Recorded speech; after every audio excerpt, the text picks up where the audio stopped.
Llegamos a la última sesión de esta serie acerca de la naturaleza de la teología reformada y estuvimos viendo el acróstico TULIP en los últimos días y realizamos unos ajustes a los términos que se encuentran en él. En la última sesión vimos el concepto de la gracia irresistible y les mencioné que prefería el término gracia eficaz, y antes de pasar a otro tema, solo quiero agregar un pequeño postulado final no científico mediante la lectura de un breve texto de la Confesión de Fe de Westminster, la cual es una norma doctrinal histórica de la teología reformada que data del siglo XVII en Inglaterra, donde tenemos esta referencia a la doctrina del llamamiento eficaz.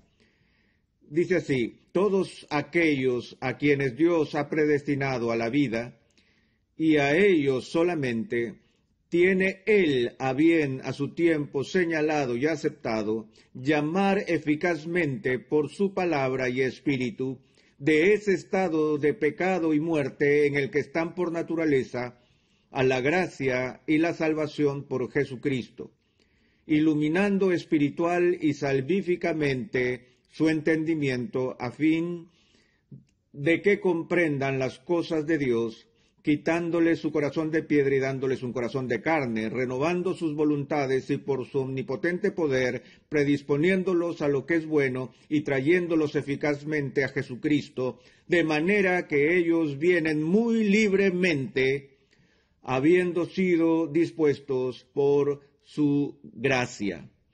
Ahora, hago referencia una vez más acerca de la eficacia de la gracia de la regeneración, no para continuar donde nos quedamos la última sesión, sino como puente, como transición a la última letra del TULIP, la cual es la P en TULIP, y estoy seguro de que estarán encantados de saber que no voy a cambiar esta letra, y la P viene por perseverancia de los santos. Sin embargo, a pesar que no voy a cambiar la letra, sí voy a hacer un cambio en la palabra. También creo que esta frase de perseverancia de los santos es peligrosamente confusa, porque una vez más sugiere que la perseverancia es algo que hacemos, tal vez en y por nosotros mismos. Ahora, yo creo que los santos perseveran en la fe y que los que han sido llamados eficazmente por Dios y han sido regenerados por el poder del Espíritu Santo perduran hasta el fin. Así que ellos perseveran, pero ellos perseveran no solo porque son tan diligentes en hacer uso de las misericordias de Dios, sino que la única razón por la cual cualquiera de nosotros continúa en la fe, aún hasta el último día, no se debe tanto a que hemos perseverado, sino porque nosotros hemos sido preservados. Por lo tanto, prefiero el término la preservación, la conservación de los santos, porque este proceso por el cual somos guardados en un estado de gracia es algo que es llevado a cabo por Dios. Ahora leemos esta declaración de la confesión sobre Dios llamándonos con eficacia a la fe, que regeneración la llamamos la iniciativa divina, y se refiere a la primera etapa en nuestra transformación. Así como entramos a este mundo a través del proceso de nacimiento biológico, el nuevo nacimiento no se refiere a la totalidad de la nueva vida cristiana, sino que se refiere al principio de ella, al primer paso, el paso que se lleva a cabo por la iniciativa de Dios cuando Él vivifica nuestras almas de la muerte espiritual a la vida espiritual, y por eso llamamos a esa iniciativa divina el punto de inicio. Y ese es el principio que es ejecutado, como digo, una vez más por Dios. Ahora, ¿qué escribió Pablo a los filipenses? Él dice que el que comenzó la buena obra en vosotros, la perfeccionará hasta el fin. Ahí está la promesa de Dios de que lo que Él empieza en nosotros tiene la intención de terminarla. Entonces, el viejo axioma de la teología reformada sobre la perseverancia de los santos es este: si tú la tienes, es decir, si tú tienes una fe genuina y estás en un estado de gracia salvadora, si la tienes, nunca la pierdes. Y si la pierdes, nunca la tuviste. Sabemos que hay muchas personas que hacen profesión de fe y que luego se apartan y repudian o se retractan de su profesión de fe. Tal como Juan afirma en el Nuevo Testamento, estaban los que dejaron el grupo de los discípulos, y Juan dice de ellos: salieron de nosotros, pero no eran de nosotros. Estaban con los discípulos en términos de apariencias externas antes de apartarse, antes de dejar al grupo de los discípulos de Jesús. Habían hecho una profesión de fe externa y Jesús deja claro que eso es posible hacer, aun cuando uno no tenga lo que dice estar profesando. Recuerde que Jesús dice: este pueblo con sus labios me honra, pero su corazón está lejos de mí. Y aunque advierte al final del Sermón del Monte que en el último día del juicio muchos vendrán a él diciendo: Señor, Señor, ¿no hicimos esto en tu nombre? ¿No hicimos aquello en tu nombre? Y él les declarará, diciendo: apartaos de mí, hacedores de maldad, yo nunca os conocí. No que los conocí por una temporada y luego se perdieron y me traicionaron. No. Ustedes nunca fueron parte del cuerpo invisible de mi iglesia invisible. El mismo tipo de comentario es hecho por Cristo con respecto a Judas, a quien llama el hijo de perdición desde un principio. Y en su oración sacerdotal, Jesús ora para que aquellos que el Padre le había dado nunca se pierdan y que nadie jamás se los arrebate de su mano. Y él da gracias al Padre porque todos los que el Padre le dio vinieron a él y ninguno de ellos se ha perdido. Y así podríamos enumerar en los próximos minutos una serie de pasajes similares en el Nuevo Testamento, donde tal seguridad es dada por los apóstoles que las personas que moran en Cristo tienen un futuro, una herencia futura que ha sido establecida desde la fundación del mundo y que algún día vamos a escuchar al Padre decir: venid, amados míos, heredad del reino que ha sido preparado para vosotros desde la fundación del mundo. Pero una vez más, el punto que quiero resaltar es que esta perseverancia en la fe no es algo que depende de nuestra fuerza. Aún después de que somos regenerados, todavía caemos en pecado. Y no solo en el pecado, sino en pecado grave.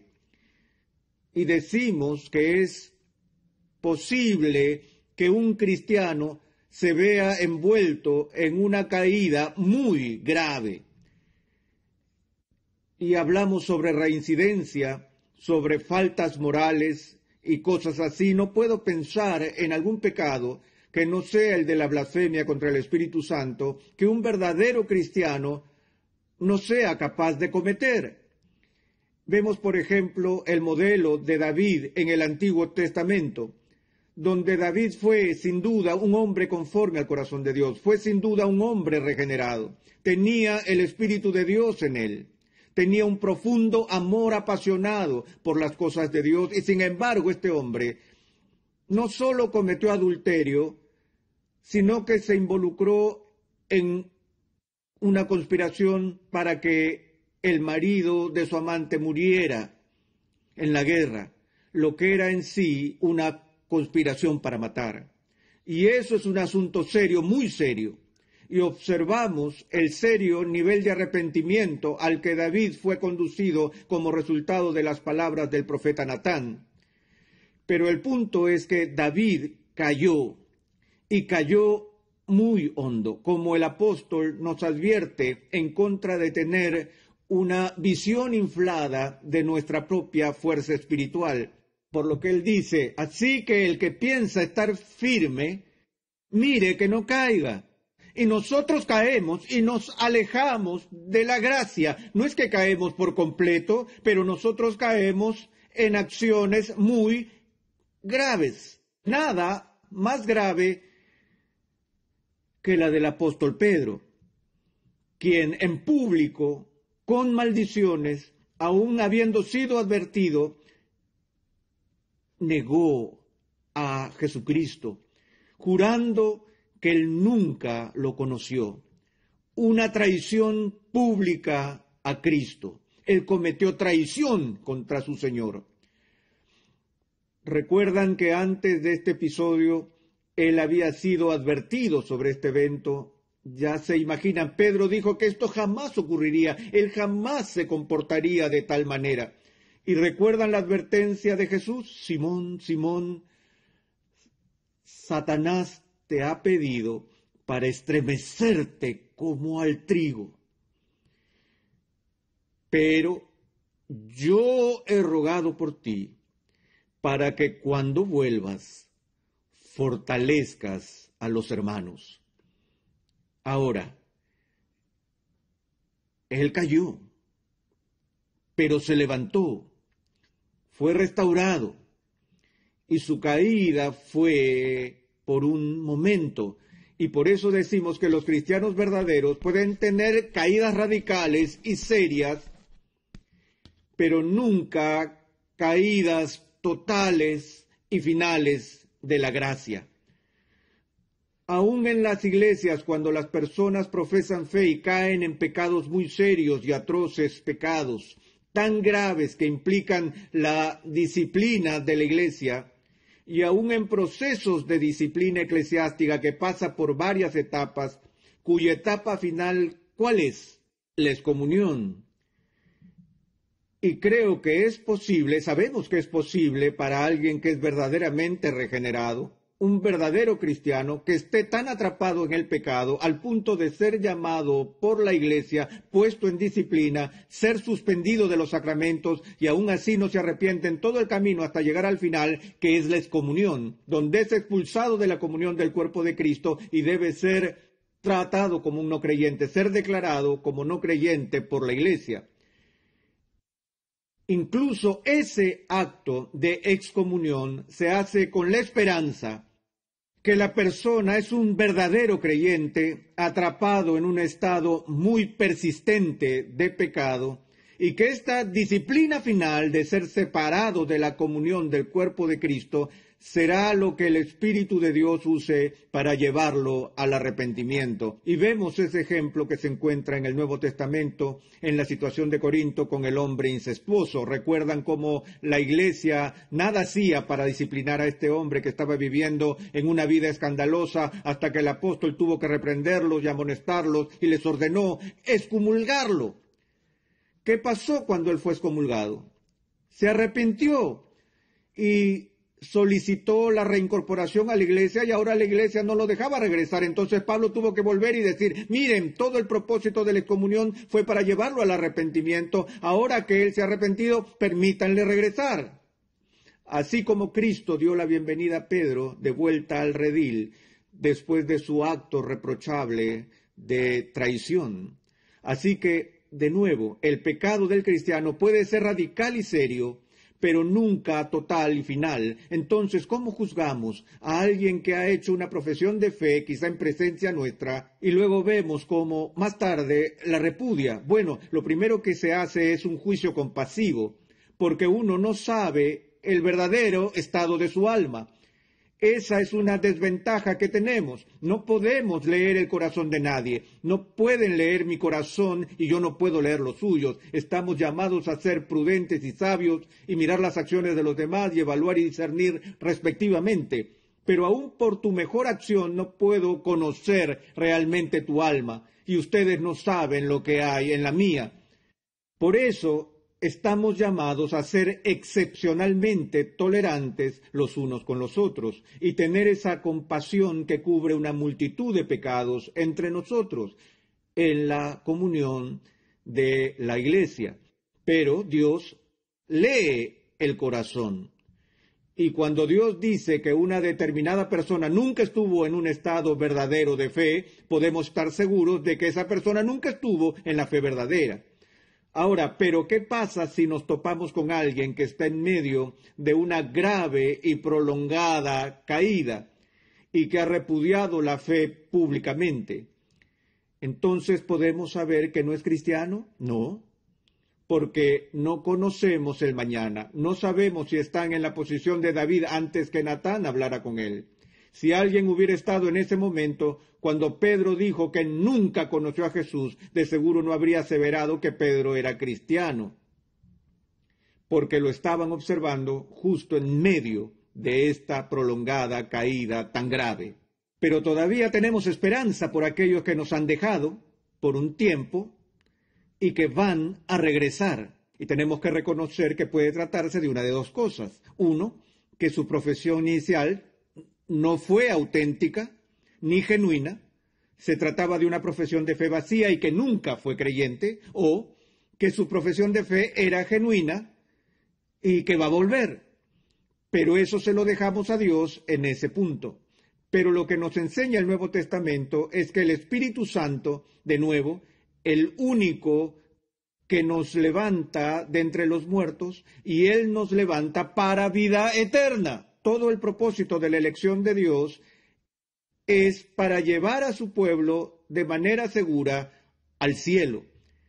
De modo que lo que Él empieza, Él promete terminar. Y Él no solo inicia la vida cristiana, sino que el Espíritu Santo es el santificador, el que convence y el ayudante que está allí para ayudar en nuestra preservación. Ahora, dos importantes términos se dicen con respecto a la obra del Espíritu en la vida del cristiano que están relacionados con esta idea de la preservación. Uno es que somos sellados por el Espíritu Santo y el otro es que se nos dan las arras del Espíritu. Vamos a ver este último primero. El término arras del Espíritu se extrae del lenguaje comercial de los tiempos bíblicos y la única cosa que puedo pensar sobre eso es un paralelo que en nuestros días sería lo que llamamos una cuota inicial de dinero. Cuando alguien va a comprar una casa y se hace el contrato inicial, se da una porción de dinero como pago a cuenta o como pago inicial, lo que es una promesa de que usted tiene la intención de obtener un préstamo y cerrar el trato y pagar el resto del saldo. Y para demostrar que estás interesado, en serio entregas este pago. Ahora, sé que hay gente que ha pagado dinero de buena fe, pero que no logra cumplir. Tal vez ellos no estaban tan interesados en primer lugar, o tal vez aparecieron circunstancias que hicieron imposible el continuar con el compromiso. Pero amados, cuando Dios, el Espíritu Santo, les es dado a ustedes por el Padre como prenda, cuando el Espíritu mismo que mora en ustedes es el compromiso del Padre para su futuro, ¿realmente creen que el Padre vaya a fallarles en cumplir con el pago final? No tenemos un fajo de billetes, sino el Espíritu de Dios mismo morando en nosotros como promesa de Dios de finalizar la obra. Y no solo nos da las arras del Espíritu, sino que Él nos sella en el Espíritu Santo. Cuando Dios escribe nuestros nombres en el libro de la vida, Él no lo hace con un borrador a mano, sino que lo hace por la eternidad. Y Él nos sella en el amado para siempre. Ahora, finalmente, una de las razones por las que tenemos confianza en nuestro futuro no es solo por el ministerio del Espíritu Santo que acabo de mencionar rápidamente de paso, sino por lo más importante debido a la labor que realiza Jesús. A veces tenemos una tendencia, o a veces creo tenemos la tendencia a pensar que cuando Jesús vino y vivió su vida de perfecta obediencia y cumplió todas las exigencias de la ley que hemos incumplido, y entonces por su obediencia pasiva pagó el precio de nuestros pecados con la perfecta expiación, Él hizo todo lo que necesitamos que Él hiciera por nosotros. Pero nos olvidamos de que cuando ascendió al cielo y se sentó a la diestra de Dios y fue entronizado como Rey de Reyes y Señor de Señores, Él no solo fue a su reino, sino que también entró al cielo como nuestro gran sumo sacerdote. Y la función principal de nuestro sumo sacerdote, como Él nos dice, es el de interceder por nosotros diariamente ante el Padre. Jesús intercede por mí, por mi salvación final.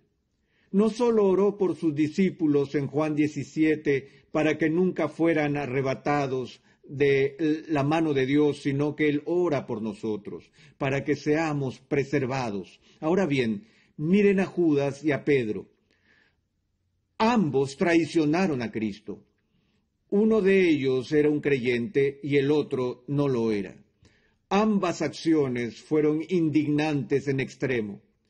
La traición total a Cristo. Ambas fueron anticipadas por Cristo.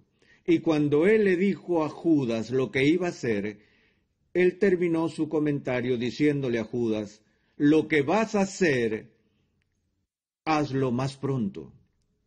Y lo despidió. Pero cuando hizo el mismo tipo de predicción sobre el comportamiento de Pedro, como ya lo hemos mencionado, Satanás os ha pedido para zarandearos como a trigo. ¿Recuerdan lo que dijo? Pero Simón, he rogado por ti, para que una vez vuelto, no para cuando vuelvas, sino que una vez vuelto, confirma a tus hermanos. Mi confianza en mi preservación no está en mi capacidad de perseverar, sino que mi confianza descansa en el poder de Cristo para sostenerme con su gracia y por el poder de su intercesión por nosotros, es que Él nos va a conducir con seguridad.